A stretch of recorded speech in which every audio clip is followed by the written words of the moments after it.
Senthil for organizing this very interesting place. And as I was saying at the beginning, before others did join, that I'm not here to give you ideas, but I'm just here to share my story and to learn from everyone. So I think it's a great learning experience for all of us, including the people who are presenting here. And I think the initial talk by Dr. Senthil and by Dr. Anand has made my job much easier. So while we are trying to organize the things, so Dr. Anand said that he had a small concern that he wanted to grow, but he didn't want to invest. So he had an option of either going to a corporate or either kind of the two options that he gave. But the third option that is always there is that he could join a running center as a visiting consultant, and there you have best of both worlds. You have your independence, you have your independent name, but you don't have to invest on the center and all. And that's where my kind of a setup comes in, where many of my friends and seniors have joined me. They have added value to my center, and they also, I think, are pretty happy with the kind of setup that they have. So I'll start the sharing now. So, okay, I mean, I'll be briefly telling you about what all I have learned in my practice of past about 20 years of my practice.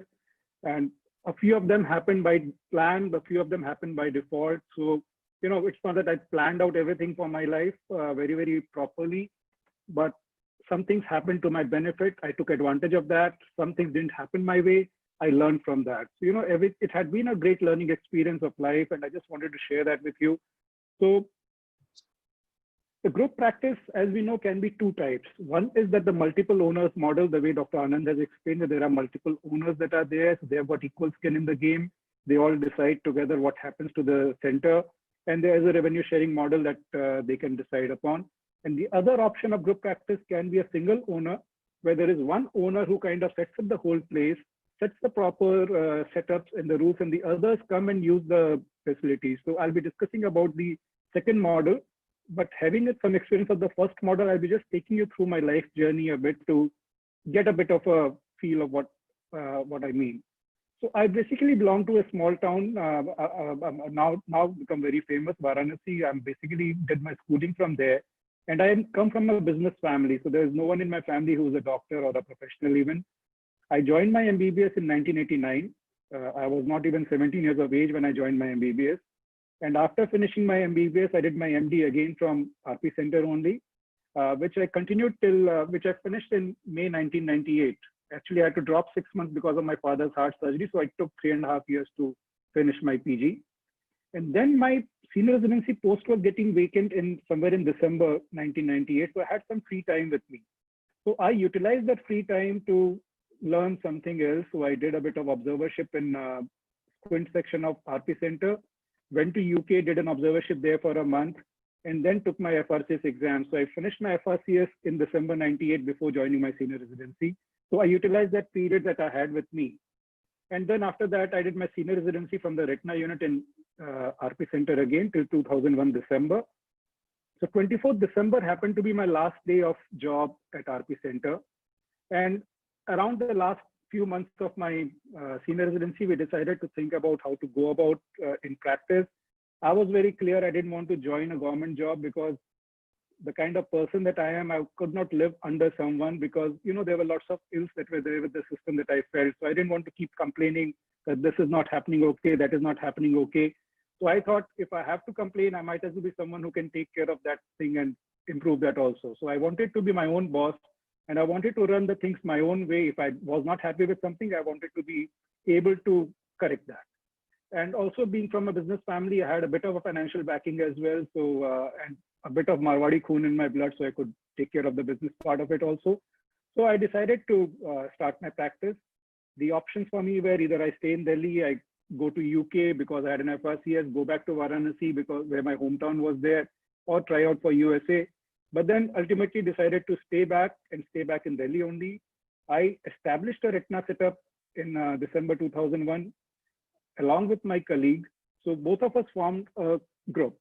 So there again, we did plan for the future when we started the work. We made a private limited company right from the day one.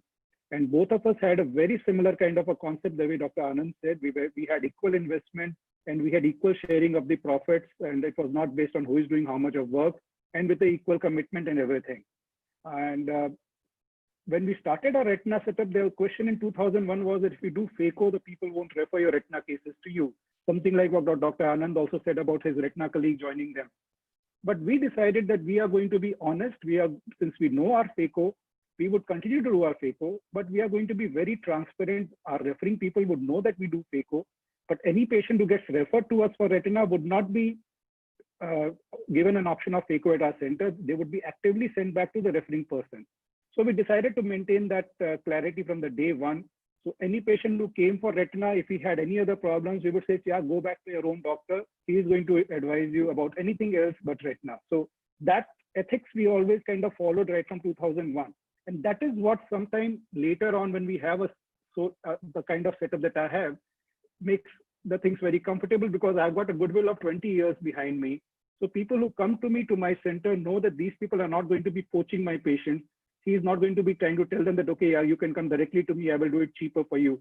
So if a patient comes for some other surgeon, I don't go and talk to the patient, and no one in the staff kind of tells it, okay, Dr. Vinay can do it better or cheaper or something.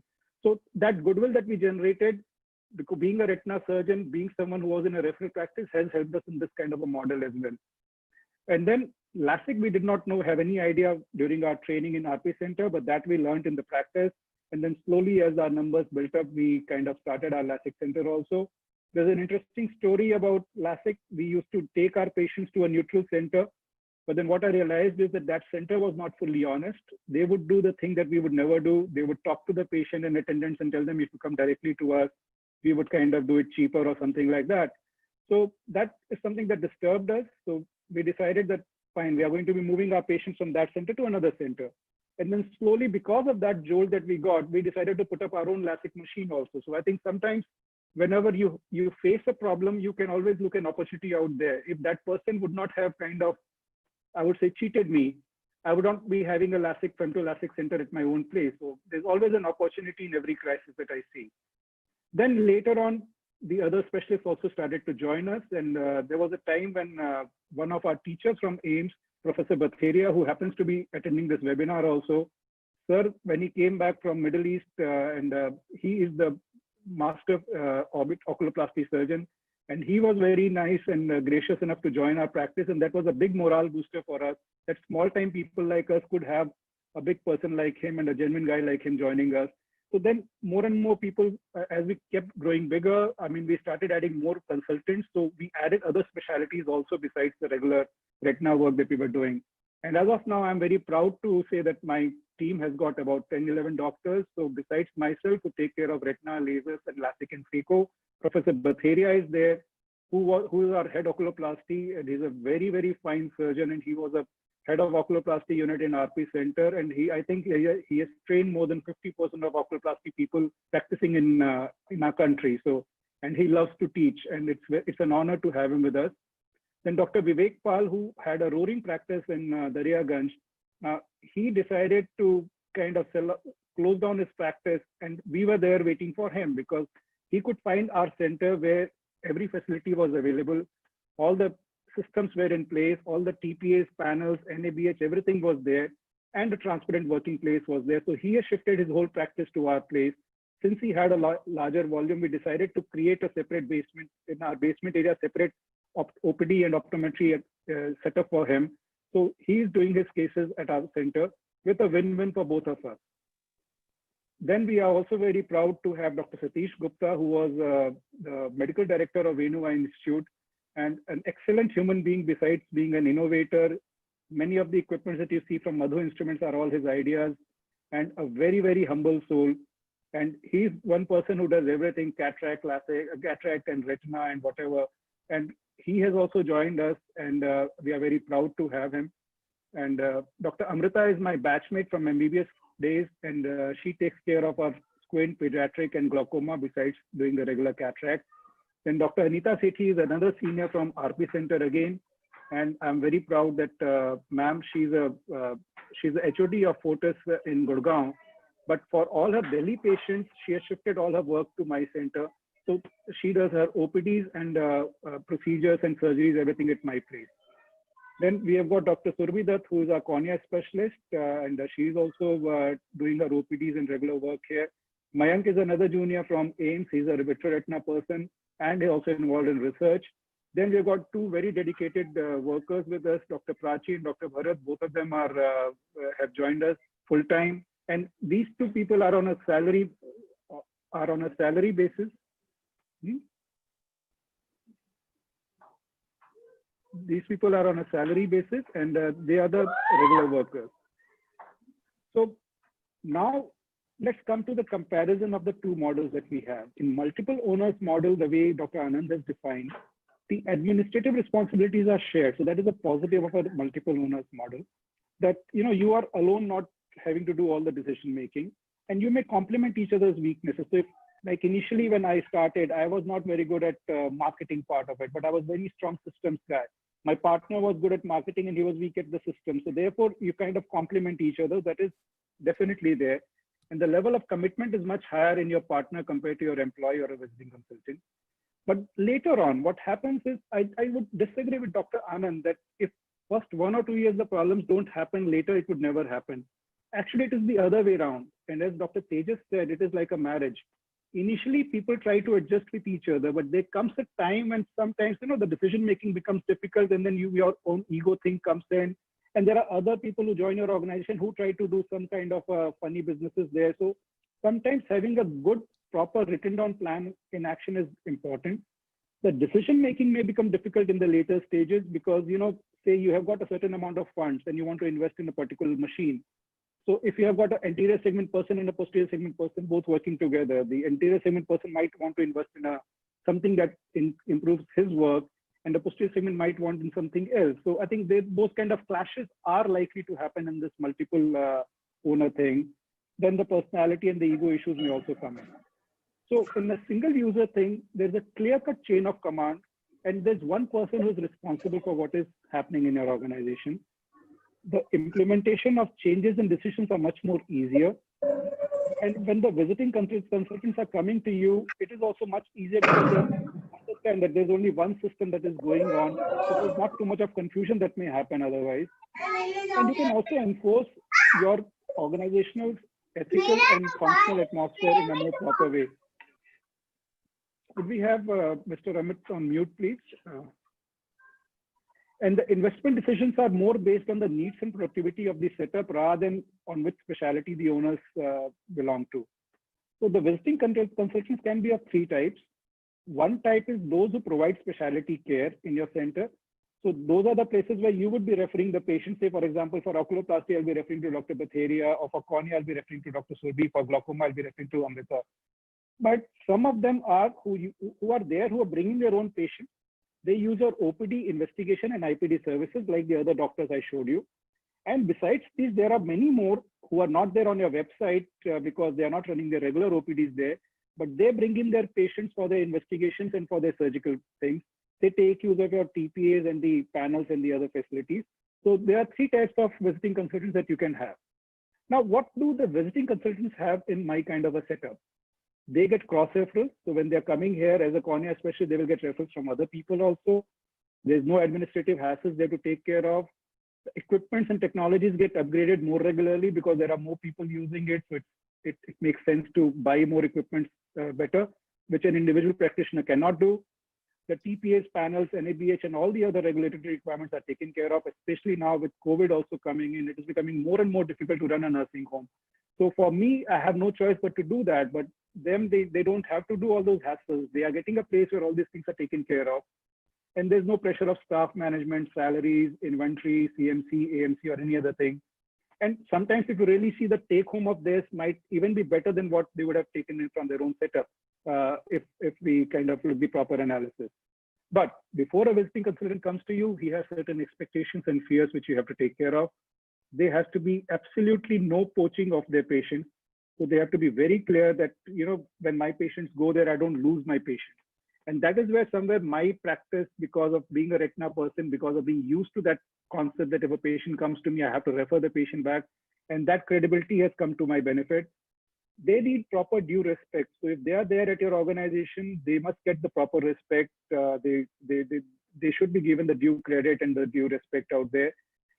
And your accounting systems, it may not be perfect because it's very difficult to have a perfect rupee by rupee matching what needs to be done, but it has to be simple and easily doable.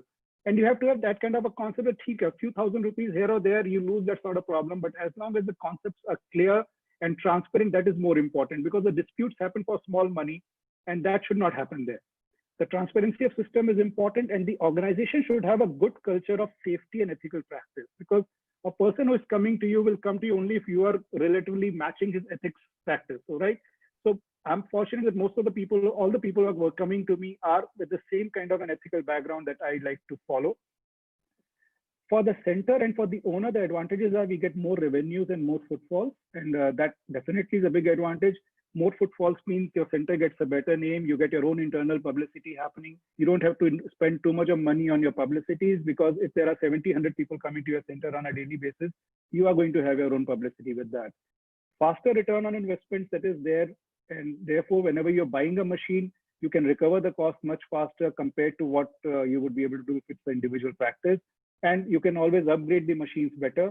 The cross referrals are definitely an advantage for yourself and for others. And me being a retina specialist, I do get a benefit, because all these people, when they have a retina issue, they come to me. And all the facilities that you have are under the same roof, so you don't have to refer your patient to other centers. So if I have a patient of glaucoma, he's taken care at my own center. That completes your whole setup also. And the staff and system is already there. So you need to increase the number of staff a bit more, but your utilization of the staff becomes better. So I think with a small bit of effort, the returns are so much better for you. But the challenge is we have to be accommodative and look at the bigger picture. We don't have to be very petty with small things. As I said, accounting may not be perfect, but we should be ready to make some adjustments to keep it simple. And you have to adapt the system for the specialist doctors for the accounting, so it's easy and transparent. We have to ensure that anyone who joins your setup, or even who comes for a temporary work, knows your ethical work culture, and that has to be maintained, because ultimately your whole organization's ethics are very important. The uniform set of rules for everyone in the center, whatever he may be, so there's no mismatch happening there. And make sure that the staff also takes care of each and every visiting consultant equally. There should not be any that the visiting consultant not given the due respect. Someone is scribbling on the screen, I think. Yeah, thanks. Someone has changed it. So at the end, I will say there have been some learnings in my life which I would like to share. I mean, this is all that I could come with. The first was a statement by my professor, H.K. Tiwari, when I was a senior resident in Unit 1 RP Center. He would always say, no one has died of overworked. So we have been given this thing that you have to continue working, continue learning, and there's no shortcut to success. And you learn from everywhere. I mean, I've been to so many places, been to OTs, so many OTs, some of them very good, some of them very bad. But from every place, you learn what to do and what not to do. So your learning always continues. So I did learn most of my ophthalmology at AIIMS, but the other issues about ophthalmology, like taking care of patients, talking to them, and all those things, I have visited many places, and everywhere I visited, I learned something from there, whether it was Shankara Nethralaya, where I worked only for 2 days with Dr. Lingam, or I went to UK for my internship, went to other OPTs, LASIK centers, etc., etc. So you should continue to learn whatever you can, continue learning new skills, learn from your failures and bad experiences, but don't have bitterness because of that. So if you have a bad experience, fine, learn and move on. But maintain your good trust in the people. There's always an opportunity in every crisis. And for example, this Corona crisis is giving me an opportunity, because I know there are many people who are getting more and more fed up with managing their whole setup. So I think if this thing is going to be continuing, there'll be more people who would likely to be joining me. So I can always look at some opportunities in every crisis. And you should find your strengths and weaknesses and plan accordingly. So for example, I don't have that strength of opening up multiple centers of 10, 20 centers. So I don't want to do that, because I'm a perfectionist. So I like to run 1 or 2 centers, but that I will do in my own way. So you have to make your own work to your own strengths. Don't get influenced too much by the others. You should learn from them. But if you feel that you are different from the other person, don't have to exactly follow his protocol or his system. So you define what works best for you and go along with that part. So to end, I would say the synergy between you, your staff, your all kinds of consultants, your patients and attendants is very, very important. We all have to work together to get the best out of it. Any business relationship has to be win-win for everyone. You know, if you want to have a system where you end up pulling someone and make him a partner, this won't last long. So the other person would sooner or later realize. So there has to be a win-win in every system. So when some doctor is coming to me, I have to see what he's gaining out of me, and I should respect that. No system can be that where I get all the benefits and he or she doesn't get any benefit at all. There has to be a win-win between the two, and be honest in your approach and do what benefits everyone. And look at the long term. Don't go for the short-term benefits because they don't last. Thank you for being patient with me, and I'll just stop sharing. This is my email ID. If there's any questions, I would be more than happy to answer those. Yeah,